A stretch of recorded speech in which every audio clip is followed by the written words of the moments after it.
Now let's go back to the North Gauteng High Court, where the Democratic Alliance has taken President Zuma to court over his failure to appoint a commission of inquiry into state capture.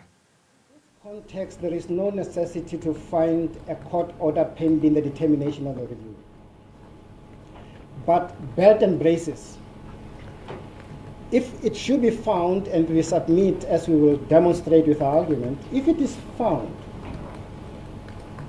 that such a court order was necessary, and we said we are making a conditional application that we be granted the stay of the implementation of the remedial order pending the determination of the review.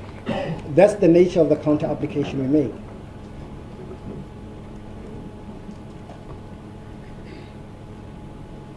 We still believe it is not indicated in the context of these facts. And let me go back to make that submission again, my Lord. If there was a potential risk that somebody else will implement that remedial action, which remedial action we intend to challenge in a review proceedings, then I can see why the president would have to then have that person restrained pending the challenge of that decision on review. And those are a many plethora of cases of administrative action. The city of Tshwane, what is happening in the city of Tshwane? The city of Tshwane takes a decision, council resolution. We are going to remove the names, as my learned colleague aptly demonstrated and ably pointed out the facts. It is AfriForum which is told that decision remains good in law. They can implement it unless you get it restrained. Now, you can see the distinction there immediately.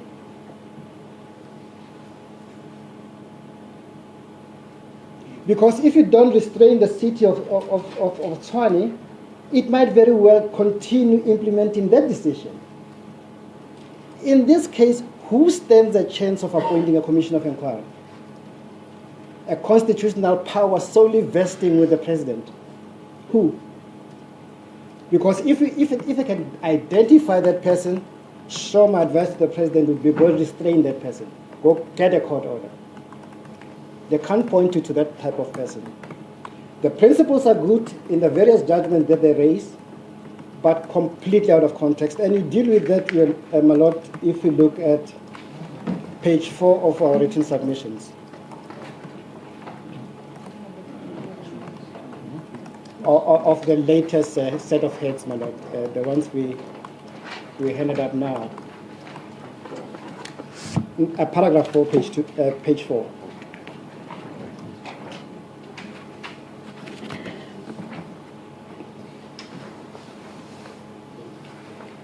We say it is good law that the person, well, maybe let me just take your lordship to the page before that. We say in paragraph 3, central to the DA and the PP's argument is that the president must have obtained an interim interdict or an order pending the review application if he was not to implement the remedial action pending the review. The argument moves from a premise that the remedial action is binding in law unless set aside or stayed by a court order. This is only true in a particular context to make the point. And we will demonstrate later why the legal principle in the context of this matter is of no application. So we continue to make the submission. It is good law that the person against whom an interdict is sought must be the person responsible either as a principal or an agent, and we give the reference there. Now, in this instance, who would be that principal or agent against whom we must obtain an interdict? Again, we ask the question, not rhetorical this time, but inviting our learned colleagues to square up to that question. And we make the point that the president does not seek to interdict the public protector. The public protector's report is final, we know that. The remaining questions around it is questions of legality.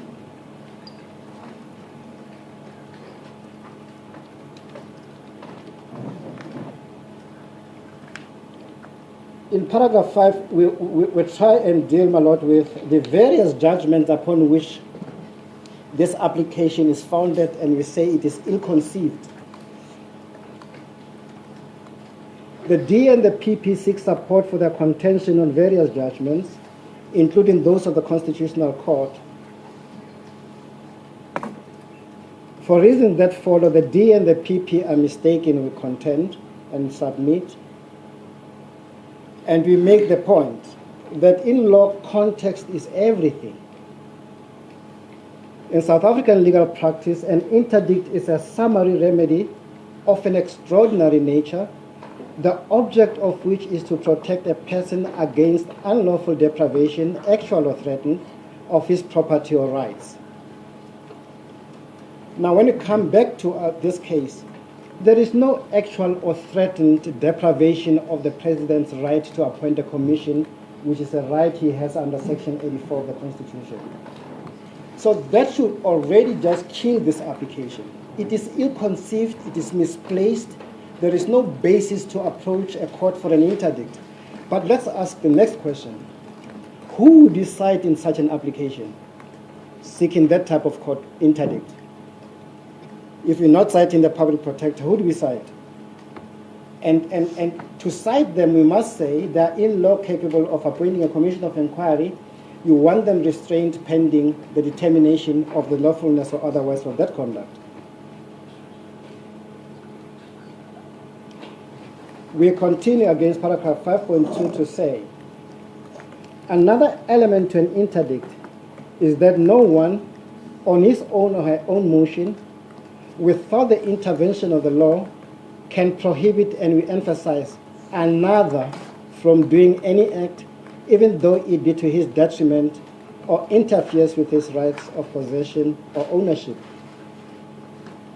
Now, we must find that another.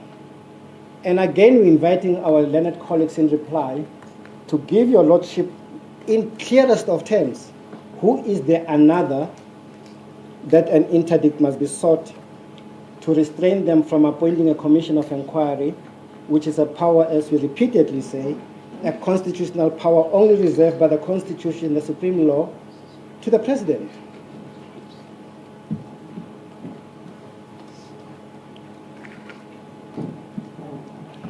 And if no cogent answer arises from there, it must mean that this application must fail. Because look at how they reprobate and approbate, my lord. I step back. The DA's primary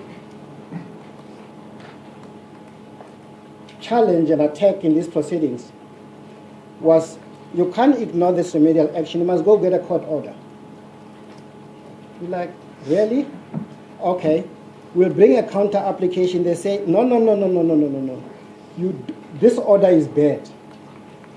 For reasons that it doesn't say prima facie, it doesn't say balance of convenience, it doesn't say whatever. You're like, no. You say to the president, you can't just sit lackadaisically and say, I'm doing nothing because I have instituted a review. And again, we'll show your lordship that the authorities they use for that proposition are good law in line with the issues that served before the Constitutional Court, again in context.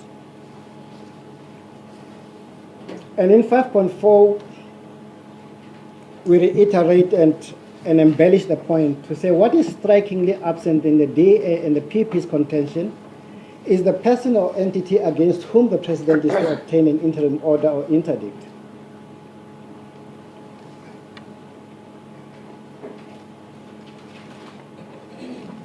And we emphasize that point by saying there is no threat by the public protector or anyone else that they will implement and appoint a commission of inquiry as required by remedial action 8.4. And what is worse, and it should have informed the DA and the PP,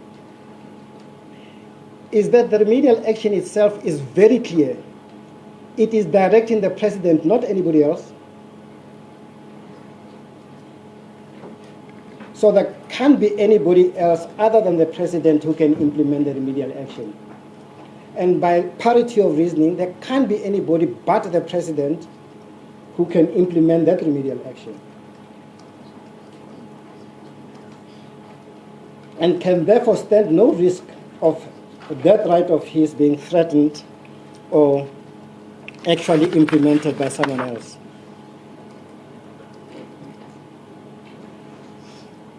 We submit, my Lord, this is a very pointed challenge we make on the integrity of the application which has been brought by the DA, to which surprisingly the public protector has jumped on. Her initial position in the review was, I'm abiding. Now I think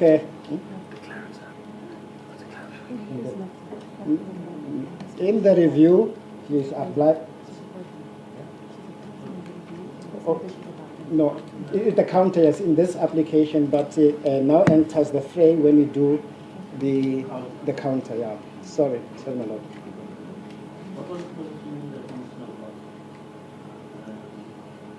The position is going to be very interesting when we deal with the judgment of this court by His Lordship Murphy J. To show you that the public protector is not without blemish. In that matter, just in summary, my Lord, she tells the Reserve Bank they must change their mandate, and goes further and tells the Speaker, you Speaker, you must go change the Constitution. That's how wrong they get it. But of course, as we will go and demonstrate to your Lordship, that is wrong at many levels. When the remedial action, and I'm just running a little ahead of myself. When the remedial action says, whether you like it or not, Mr. President, you will appoint a commissioner of inquiry. That is the most unconstitutional dictate by a functionary telling a head of state what to do. In the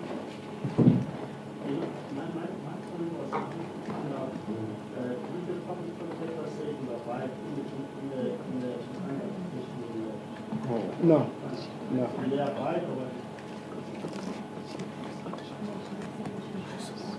Oh, she supported, I'm told. No. I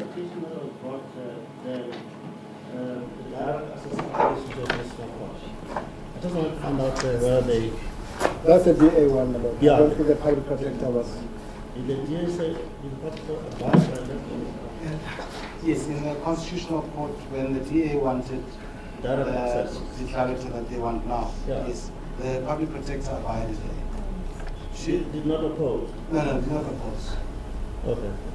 In this court, she is only opposing, as my friend correctly points out, the counter application. No, I thought you also... There was no counter application in the Constitutional Court. So the main application of the DA, Yes. you're still abiding? You're Yes, abiding, we're you're still not... abiding. okay. Yeah, we're not jumping onto the bandwagon, we're still abiding. Unfortunately, the two wagons seem to be tied together. I suspect so, but we are still abiding. All right, you may proceed. But we're finishing the point to say, you'd remember, my Lord, we have to demonstrate somehow that the review is not frivolous, there are prospects of success there, and one of the points we raise is that the remedial action 8.4 is telling the president you have no discretion on the matter. I, as a functionary, as Chapter 9 institution functionary, I'm telling you,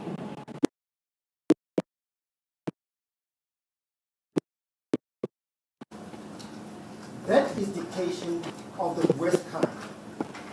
And happily, as we say in the Reserve Bank matter, Judge Murphy says to the public protector, you can't tell the National Assembly what to do. You're going outside your powers. You can't change the mandate of the Reserve Bank. You're going out of your powers. Exactly the same thing. In this time, says the public protector, go and appoint a commissioner of inquiry. I know it's a power that anybody can exercise. I know it's a power that only you, in terms of the Constitution and the Commissions Act, can exercise, but I'm forcing your hand on it. For a reason which I was told is, well, my learned colleague, Mr. Katz, put it higher. He says he has already been captured, the public protector has found, but that's not correct. Not even on a question of conflict of interest is there a finding. And we will demonstrate later that the public protector cannot make a remedial action unless he has made findings on a particular conduct of maladministration. You don't just invoke remedial action because it is a power in the Constitution. It has to be exercised consistent with the strictures that that power is placed by the Constitution itself.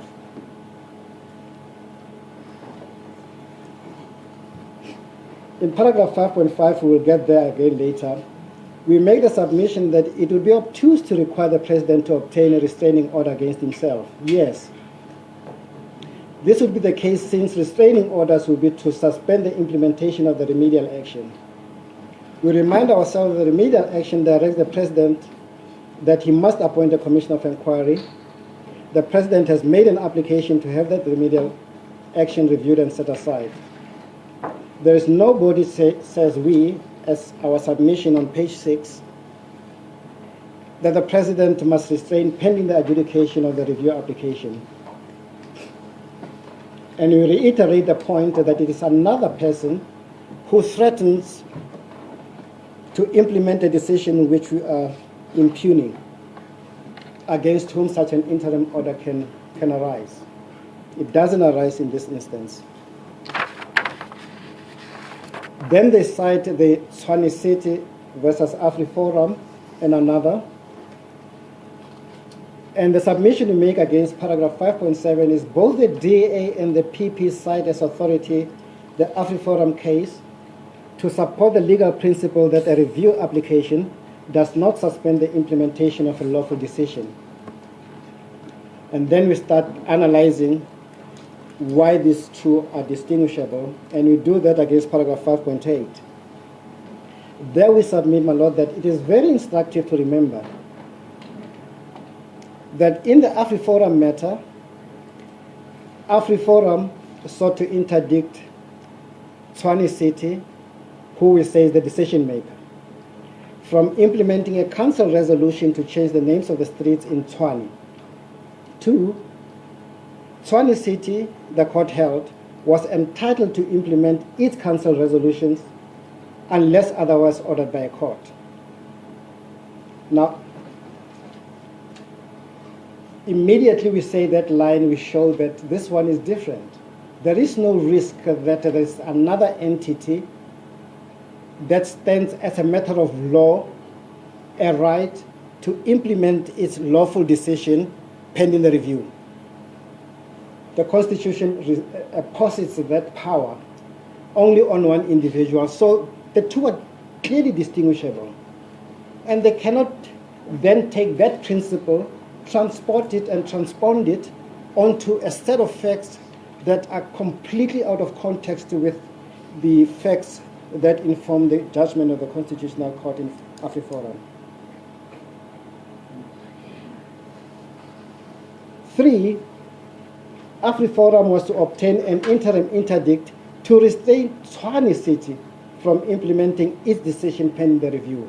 So there's nothing wrong with the judgment in the AfriForum case, and we are not attacking its legal correctness. We are not saying anything about it. All we are saying is it is a decision proper, squarely based on the issues that that court confronted.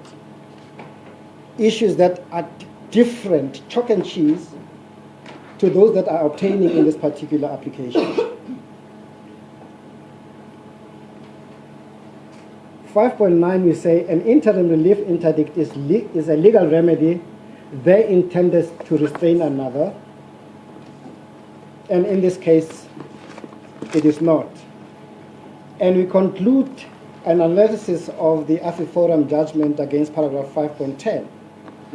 There it says, in this matter, by contrast, the President cannot be seeking to restrain himself from implementing the remedial action pending the review application. To demand that he does so would be absurd.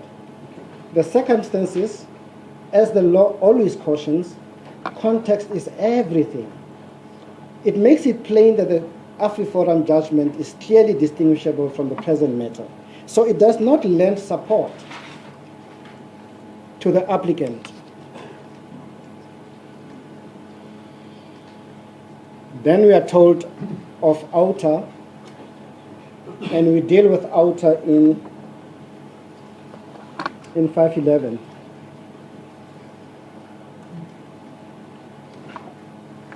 Again, the D and the PP also cite outer judgment as authority for the proposition that a review application does not suspend the implementation of a decision pending a review. Again, that principle is good law, but only in a given context. In outer one, Sandra was the decision maker there, had taken a decision to implement an e-tolling system in Gauteng. 2, Sandra would have been entitled to implement his decision to e-toll the roads unless directed otherwise by a court order. 3, outer brought an interim interdict restraining Sandra, the decision maker, from implementing its decision pending the review of its decision. Now your Lordship already see a common thread in the Tshwane city, in the outer judgment,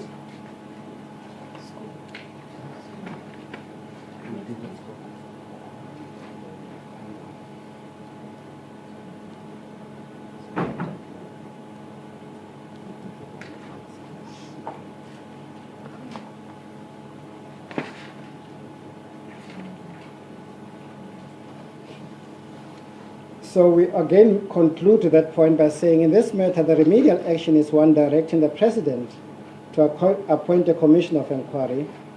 There is absolutely no risk that the President will implement the remedial action pending the review.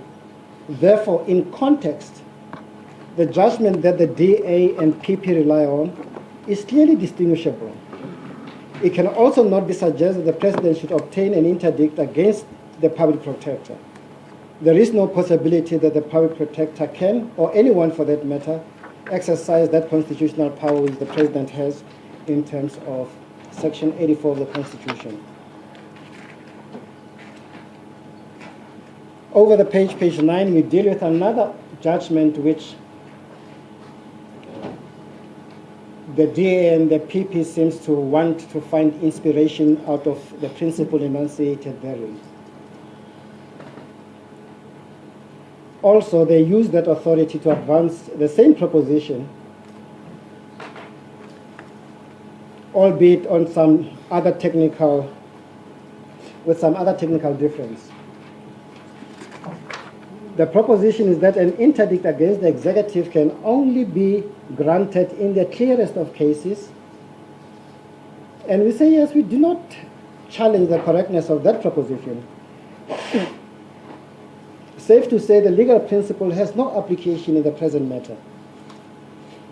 Now, we don't understand what is contended by that proposition, because by no means is the public protector a member of the executive. And again, with respect, my learned colleague, Mr. Katz,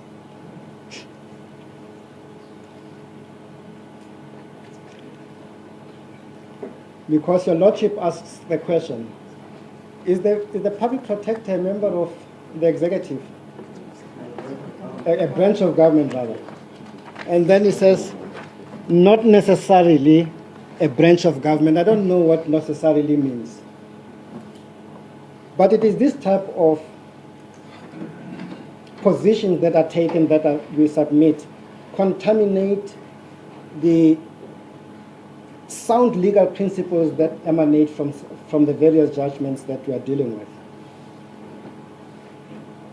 Again, 5.16, we say, in scope, the Minister of Trade and Industry, the decision maker, imposed anti-dumping duties on steel products for a period of 5 years.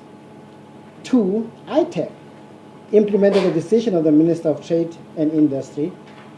SCORE sought to request the ITEC do a sunset review investigation before the expiry of the 5 years. ITEC did not accede to this request. Therefore, SCORE sought to interdict ITEC from cancelling anti-dumping duties pending the review of the decision.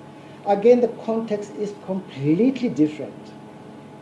You have a decision maker who has an ability to do something with that decision, and you go to court to seek a restraining order against the implementation so that you can go vindicate your right of review or other relief that you may want to seek. So the application of this legal principle in the present matters, so argues the PP, is that it is only the clearest of cases that an interdict interim relief against the executive can be granted. But we ask the question, which executive on the facts? Again, when inviting the PP to, I was going to say in reply, give us an answer to that. And the criticism, therefore, that the President has not made a clear case to interdict the exercise of public protector's constitutional power is misplaced. There is no such a search for a legal remedy. And we conclude there by saying the counter-application for a stay of the implementation of the remedial action is not an interdict which is sought against the public protector. In the first instance, as we contend in the main heads, in context of this matter, an interim order suspending the implementation of the remedial action was not warranted. But we say, in the event the court was to hold otherwise, then belt and braces. We want the implementation of that remedial action stayed pending the review. But we say, strictly speaking, this is in an abstract sense. And we wish to persuade your Lordship that what also demonstrates the weakness of the applicant's application is this. If the court had, for one or other reason, set this application at a date subsequent to the review, what would have happened? This case would have no legal basis at all, whether the review succeeds or doesn't. Let me illustrate the point. If for some fortuitous reason, this application was set down for December, and we go to the review court in October, the review is successful, how can they ever go in December to insist that the remedial action be implemented? Clearly they can't. If in October the review application fails, it must mean that the President must appoint a commission of inquiry in terms of the remedial action. What are we arguing in December? My learned colleague says a declarator. I think that declarator is that he has failed to discharge a constitutional duty. But that's a consequence. You can't go to court for a declarator that the law is what it is. You don't do that. There was a controversy in the Constitutional Court with Nkandla because the President had taken a view that that is not enforceable. Now that we passed that point, you can't go and find a declarator that says exactly what the Constitutional Court has said. So there's no basis even for that proposition today. Unless if you are going for the second one, you have breached it once, now we want to tell the President you have breached it twice, and now we go to the President, you have breached it thrice. That's not what courts are used for. Deal with the question of mootness, and might I lead our submission?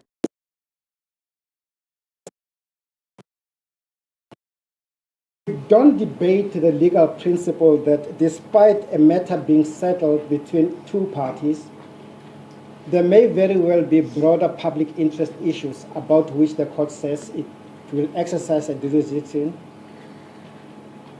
to determine them. But again, that is taking a principle out there and plugging it into facts that don't work for that principle. The question that the judge presiding over that appointment will be one appointed by, nominated by the Chief Justice. It's moot. The President would have exercised the power in terms of eightfold. So you don't discuss that moot element of it. You may answer and decide as a court other surrounding facts of public interest to have something resolved. And I'm very wary, my lord, often when, as lawyers, we take a particular legal principle or a particular paragraph in a judgment and hinge our entire debate in it. The result is exactly that. We come to the conclusions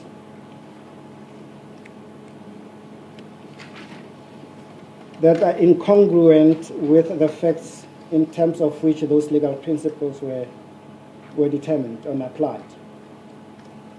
And as you say, it is cold comfort for the public protector to say the review court will find a practical remedy.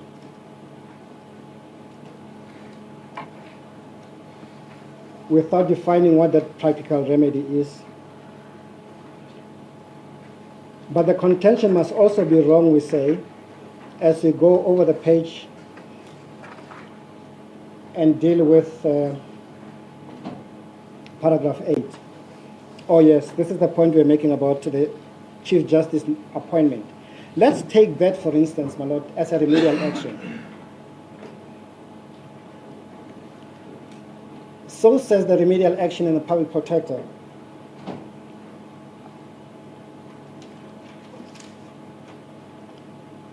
I want you to request the Chief Justice, this is the executive now, must go and request the judiciary now to give you a judge so that you can exercise an executive power. I have never seen anything like that which can survive the challenge of a breach of a separation of powers. And they say it nonchalantly. They say, no, why don't you do that? It is not very difficult. Are you suggesting that you don't trust the judge? Then the choice of the Chief Justice, that can hardly be an answer. Can we, in equal voice, say, public protector, when you say the judge must be appointed, but only one name must be given, are you saying there's only one credible judge in the country, and it is the one that is nominated by the Chief Justice? That's a slight on the judiciary.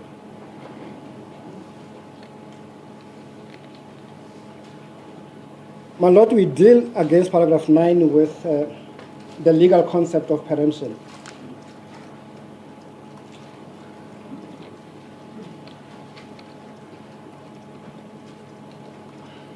Because both the DA and the PP argue that the implementation of the remedial action by the President would not render moot the review. The contention is that there would still be live controversies that could still be adjudicated in the review. And in support of this contention, the DA relies on Mohammed and the question of PECO. And you say it's correct that a court in a given context may adjudicate a matter despite it being moot, if the interest of justice so require.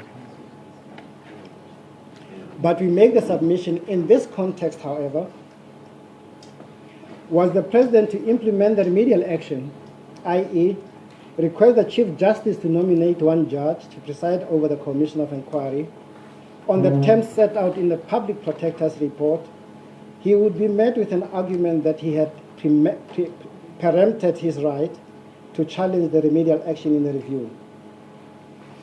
The implementation...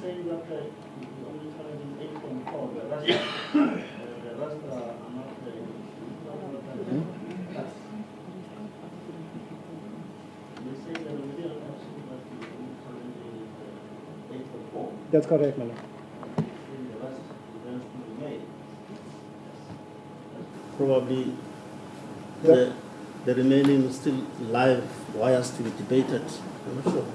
No, the remaining ones must be implemented by whoever it is that is directed to. And if they elect not to challenge them, so be it. The only remedial action we are challenging is 8.4. Yes.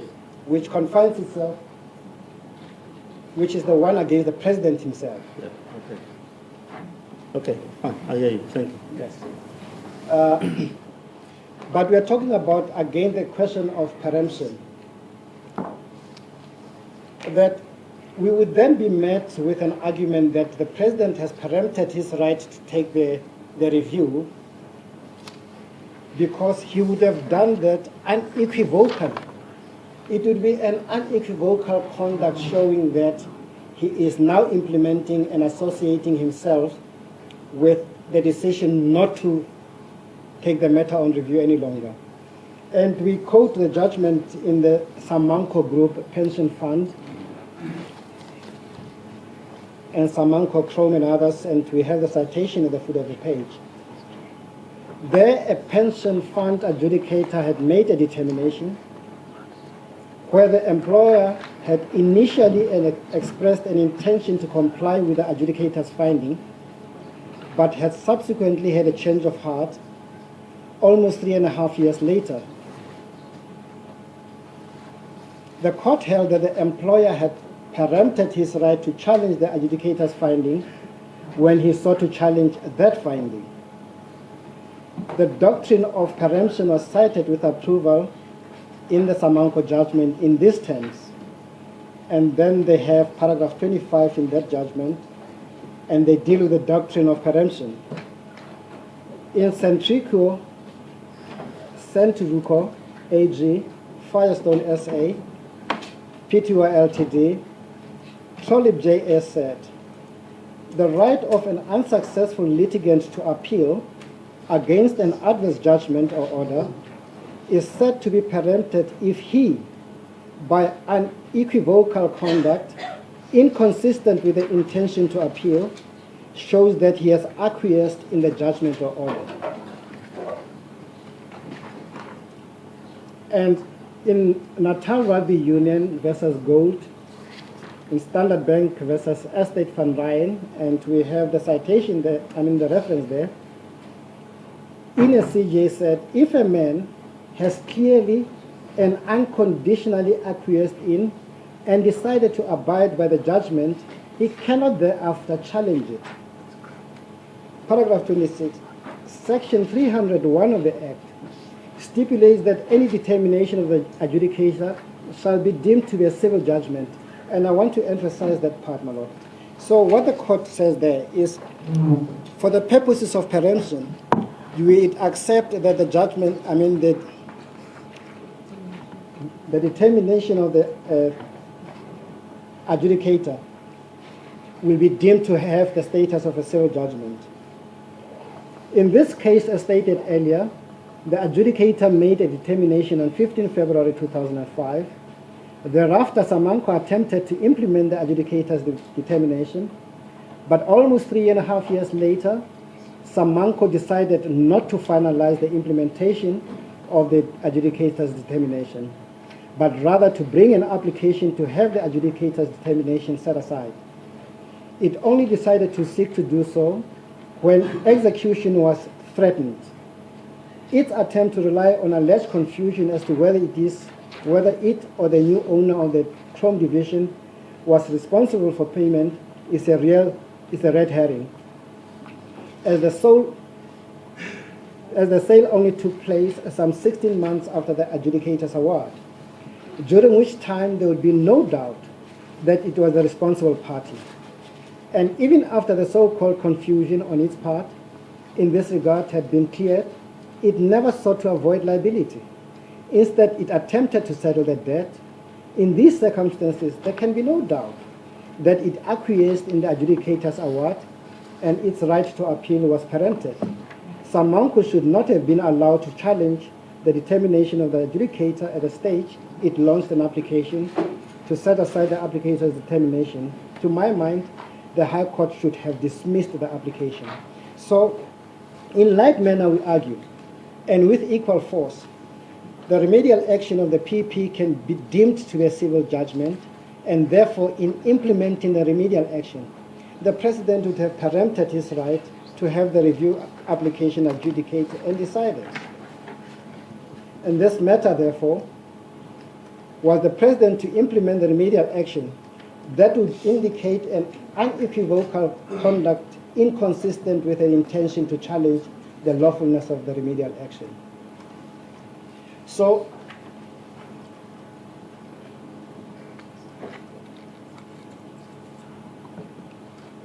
we make the submission that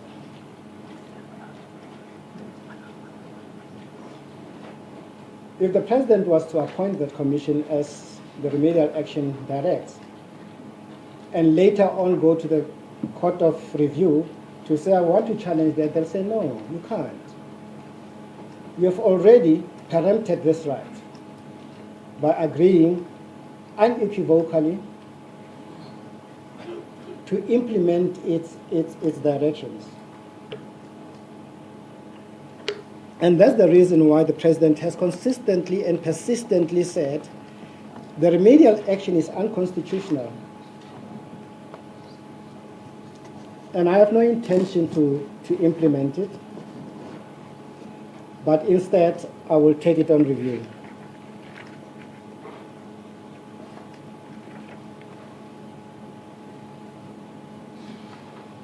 Might I take your Lordship to the judgment of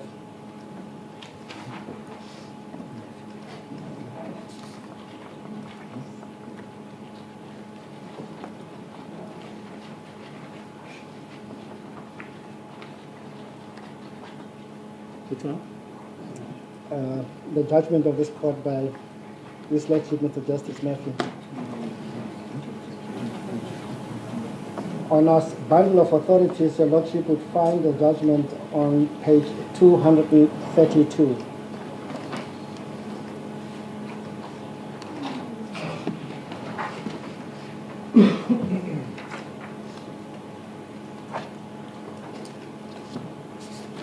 Yes. And in particular, might I point your Lordship to page 246, paginated of that judgment. I mean 245. Yes.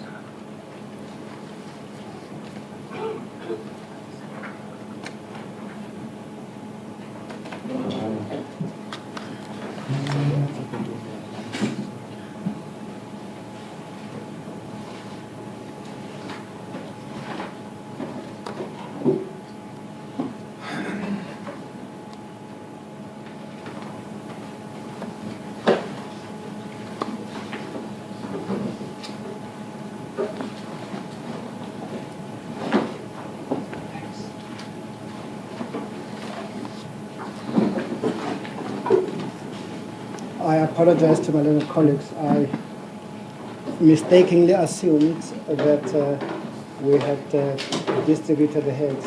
I mean the bundle of authorities. I apologize profusely. Against paragraph 40 says, On 245. 245, paragraph 40 of the judgment. But let me step back and say, this is again where the public protector's remedial action is directing a change of mandate of the Reserve Bank, and also says to the Speaker, she must facilitate a constitutional amendment.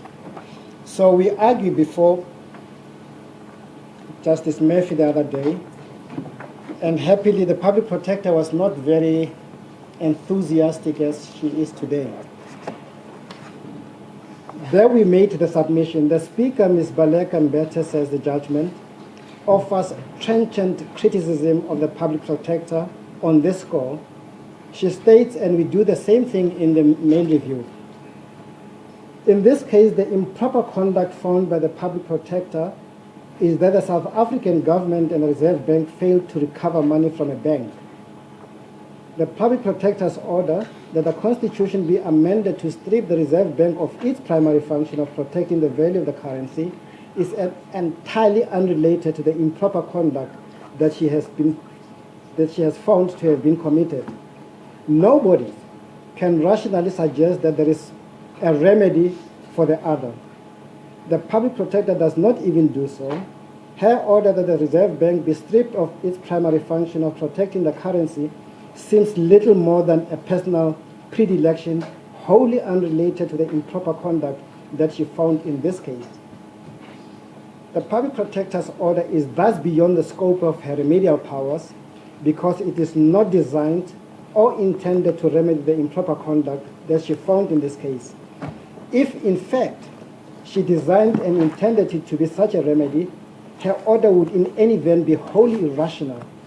Nobody can rationally suggest that the failure by the South African government and Reserve Bank to recover money from a bank is appropriately remedied by stripping the bank of its primary object of protecting the value of the currency. So on that, says the judge, as I understand it, the Speaker's argument, besides challenging the rationality of the remedial action, rests on a proper interpretation of the powers of the public protector under Section 182(1) of the Constitution. Section 182(1)(a) gives the public protector power to investigate improper conduct in state affairs or in the public administration.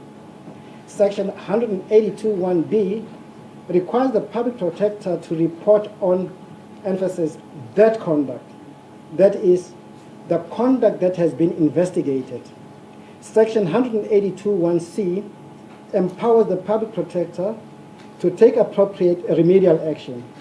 Interpreted contextually and purposefully, the latter provision means that the public protector may take such action as is appropriate to remedy the improper conduct she has found to be committed in state affairs or in the public administration. The interpretation is reinforced by Section 6(4) of the Act, which provides that the public protector shall be competent to investigate any alleged maladministration, etc. Nothing in the final report reflects that any allegation was made by any person in relation to the Reserve Bank's mandate. Moreover, and in any event, it is doubtful whether the constitutional definition of the Reserve Bank's primary object can ever constitute maladministration, improper or prejudicial conduct as contemplated in Section 182(1) of the Constitution. Now, somewhere down the line, we are going to make the point that there is no nexus between assumed conduct of maladministration in the state of capture report and the appointment of a commission. There's no way an appointment of a commission offers itself as a cure for the conduct complained of. So again, the public protector is wrong as a matter of law. She does not have those powers, but we'll demonstrate it further. Let us look at what paragraph 44 of the judgment then continues to say. The remedial action therefore violates the doctrine of the separation of powers guaranteed by Section 1C of the Constitution. The principle requires constitutionally established institutions to respect the confines of their own powers and not to intrude into the domain of others. An order directing Parliament to amend the Constitution and going so far as to prescribe the wording of that amendment offends the principle of the separation of powers, mostly by seeking to fetter in advance the legislative discretion vested in Parliament. And it continues.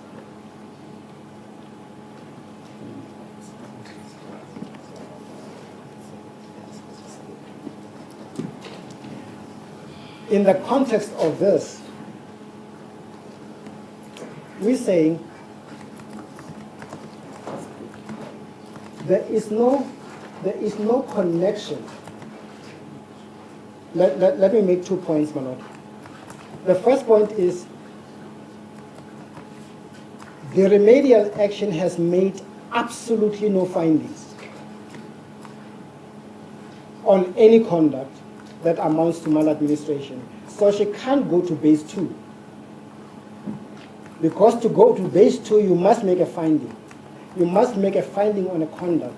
And that finding must be that conduct is improper or constitute some impropriety or prejudice. So unless you make those jurisdictional findings, you cannot exercise the power that the Constitution says you have. That's the first point we're making. The second point we're making is if that remedial action is going to be constitutionally competent, it must cure that conduct. It must address that conduct. Not that you must outsource the entire investigation to a commission of inquiry presided by a judge who is nominated by the Chief Justice. There are no such powers the public protector enjoys under our Constitution. We're not seeking to convince your Lordship. We will do so in the Court of Review. But we are demonstrating that there are prospects of success, that there is merit in the challenge by the President of this remedial action.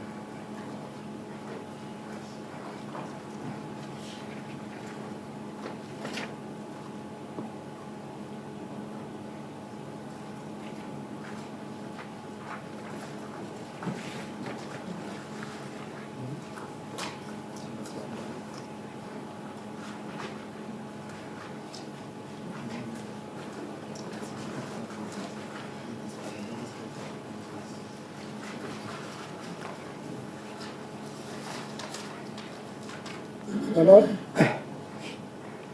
we also say the remedial action suffers another defect. Not that your Lordship must make a finding on it, but purely to make the point that there are prospects of success and the public protector cannot, in terms of the Constitution, do what she has attempted to do. The remedial action also says, my Lord,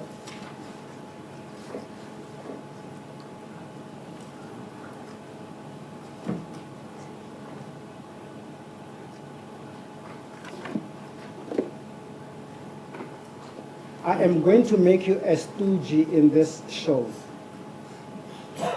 You are Make you what? a stooge. A stooge, oh. Yes. Because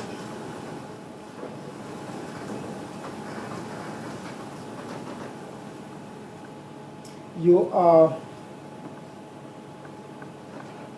prima facie, as somebody says, conflicted because this state capture thing is supposed to obtain, and you have other responsibilities in the Constitution to protect and protect the integrity of other institutions. You are at risk of exercising the power, and therefore we're going to take it to the Commission. Let me tell your Lordship why that is fundamentally troublesome. The Constitution contemplates scenarios where the President cannot exercise the power of the President. Assuming you're right, he is so conflicted that he cannot exercise that power, then the Constitution says there is a descending order of people in the executive who will exercise the power. The Deputy President, a member of Cabinet, or the Speaker, or some other people will find the appropriate section in the Constitution. So the Public Protector's remedial action introduces some process quite outside the province of the Constitution.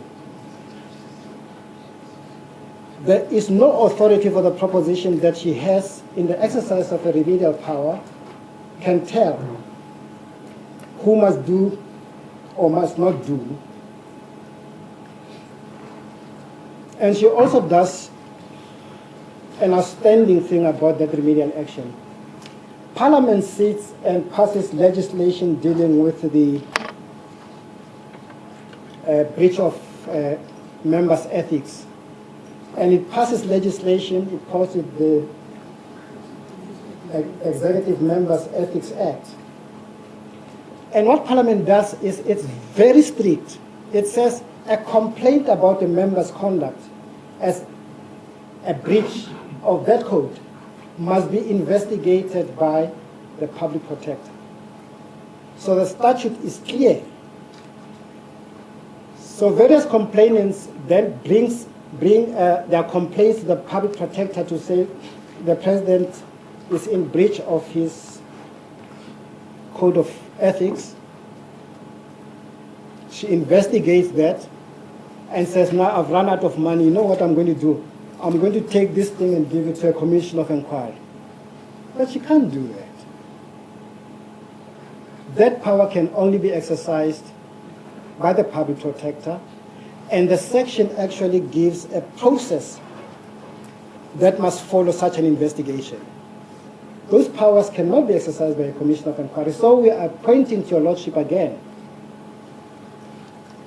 that the remedial action is replete with constitutional and legal obstacles and difficulties and challenges that will be properly addressed by the Court of Review.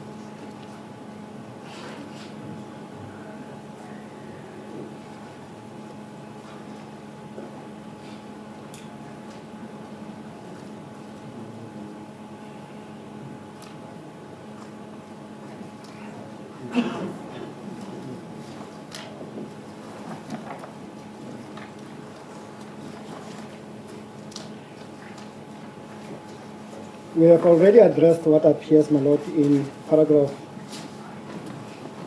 17 on page 15, the elements of an interim order.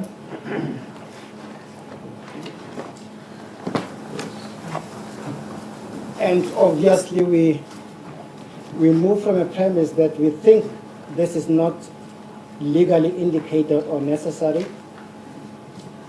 but should it get to that,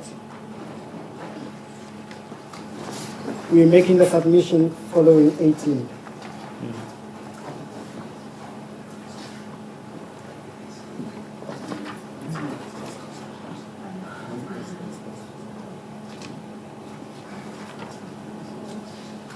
We say, apart from nomenclature that you haven't stated in your application, this is a prima facie right, this is a balance of convenience, this is irreparable harm, this is no alternative remedy.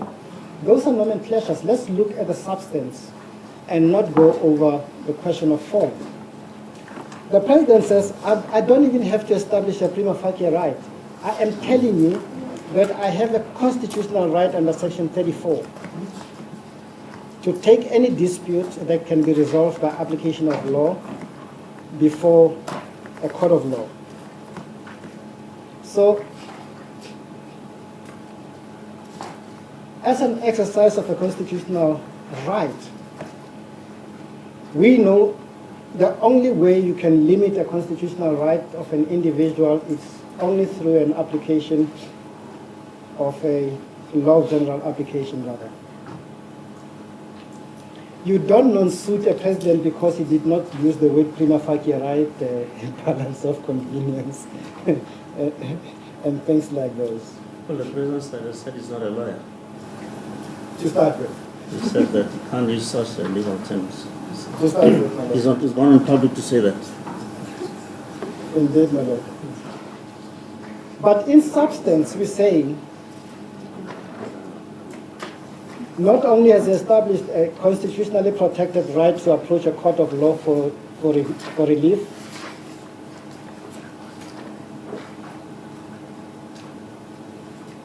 the balance of convenience, we say, it even favors the president. Because, and what is the balance of convenience here? Do you allow the president to implement a remedial action that is unconstitutional, as opposed to the other convenience, which is, no, you don't grant the interdict. Clearly, the balance of convenience must suggest that you can't get him to implement a remedial action that shows to have elements of being unconstitutional insofar as it breaches the separation of powers as well. So by definition, that hurdle the president has jumped. Irreparable harm. Again, these are fanciful, beautiful legal concepts, but hey, let's bring them to the facts. How can you repair, assuming my learned colleague is correct, the president is found now to have failed to discharge a constitutional obligation, and you say his alternative remedy is to go to the review? He has suffered no irreparable harm. It is the most telling of constitutional breaches a president can ever commit by failing to discharge a constitutional obligation. And how can you say a finding like that would cause him no irreparable harm? Surely some of these arguments are, with respect, unsupportable.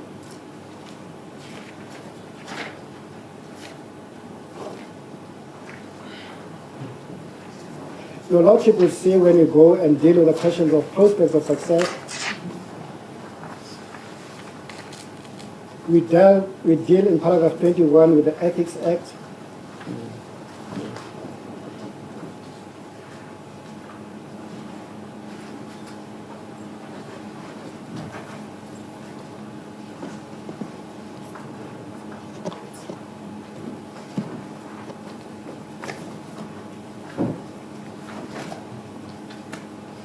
Against paragraph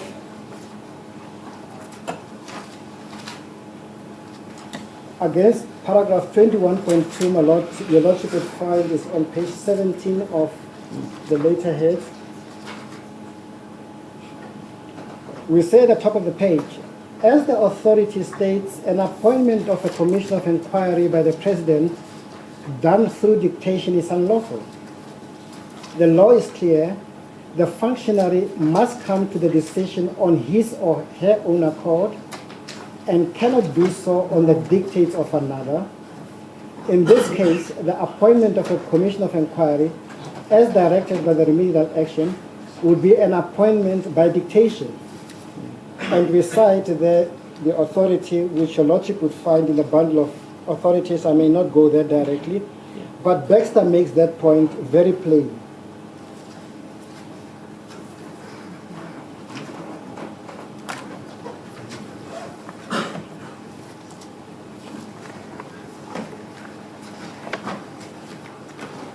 And we cite the mother judgment.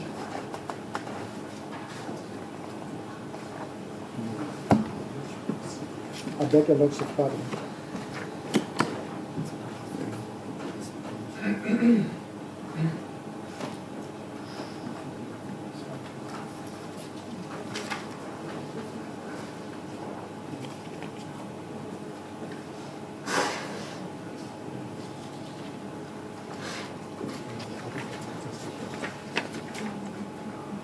I beg your Lordship's pardon.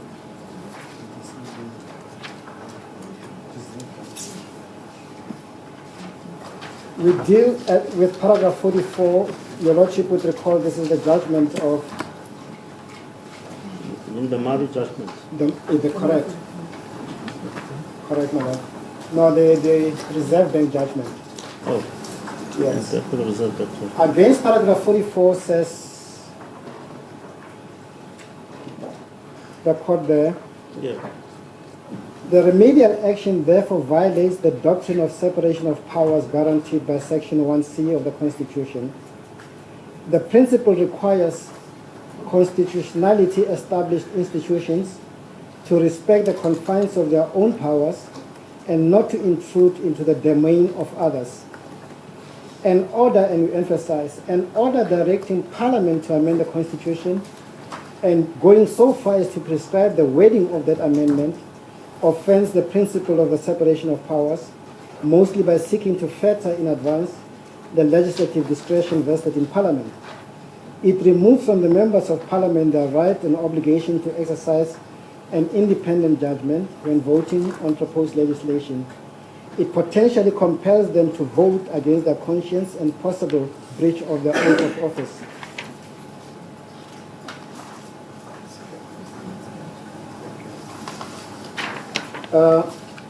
How do we seek to apply that aspect of the judgment? We're saying here it was found to be a violation of the separation of powers doctrine when you begin to tell Parliament what to do. In the remedial action, the public protector attempts to tells the executive what to do. There's no distinction with the two. The question is, can she? And we must hasten to add that in the Nkandla matter, the president was not being addressed as the head of state. He was not being addressed as a president. He was addressed as a public functionary who private home was upgraded improperly according to the case.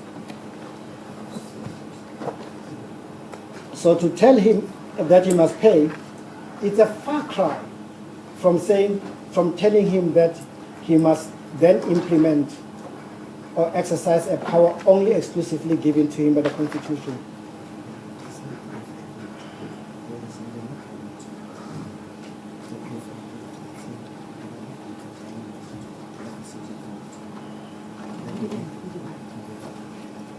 In the bundle of authorities, Your Lordship has the UDM judgment as well.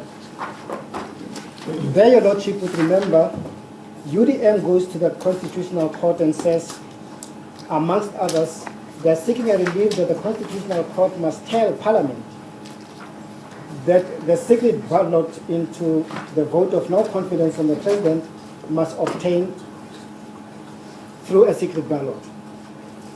That was the context within which that happened. And the Constitutional Court said, no, we're not going to go there. We're not going to tell Parliament what to do or what not to do. That would be a breach of the constitutional separation of powers doctrine. But what we can do is to say, Ms.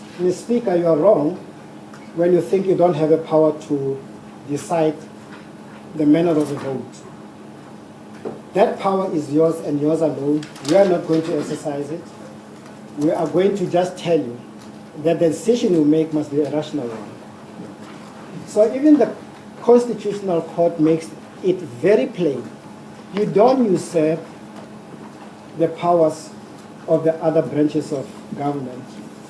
And even the Constitution says to the court, even you, court, you will never be able to do it unless you come under 172, unless the Constitution itself authorizes you to strike down legislation or conduct of the executive.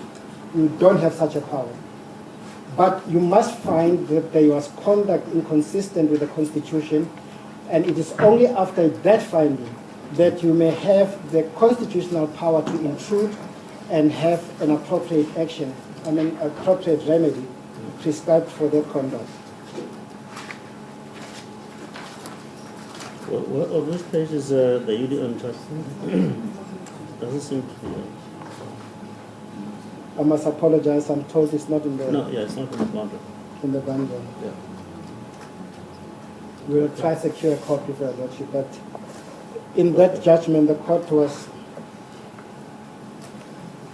clear. It was not going to exercise or grant the relief which was sought in that case.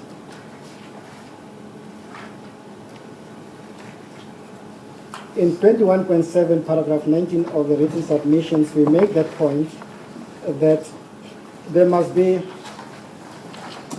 to use my learned colleagues' reference to the relationship that must exist between the remedy and the conduct found to be improper. We again go to that Reserve Bank judgment and we point out in the relevant excerpt. I think I have read it to your Lordship already. Yeah. Then we deal with prayer 4, which is a question my learned colleague consistently says. If you are minded to give a stay, and we don't think your Lordship should even go to the stay, that's why we're not arguing this counter-application with fever, or we're not fervent about its relevance. But we're making the submission and meeting the submission which my learned colleague has made, Mr. Katz, to say prayer 4 can stand by itself, and later he says even prayer 2 can stand on its own and no different to prayer 3.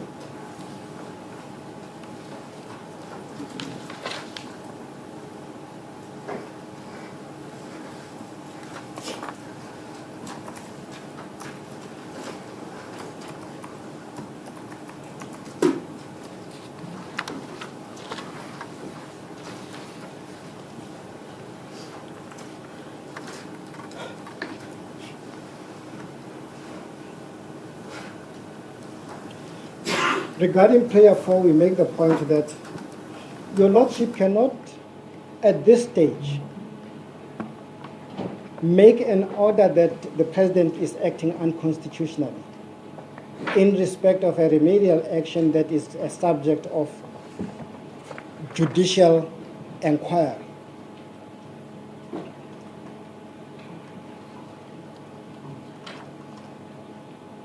So to say at this hour, even if your Lordship was minded to stay the implementation,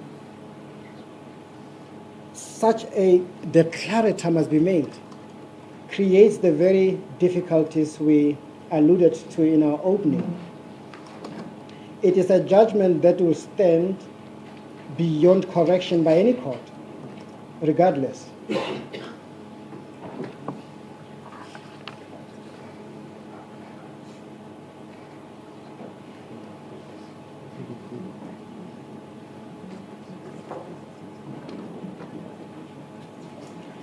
When we give your Lordship the judgment in the UDM matter. So live visuals there coming from the North Gauteng High Court, currently giving their arguments. Counsel Semenya for President Jacob Zuma, who says President Zuma has consistently said the remedial steps are unconstitutional and that he has no intention of implementing it. Of course, we do know that he had taken the remedial action recommended by the Public Protector in the State of Capture report for review. Those are some of the issues that are being debated in court today.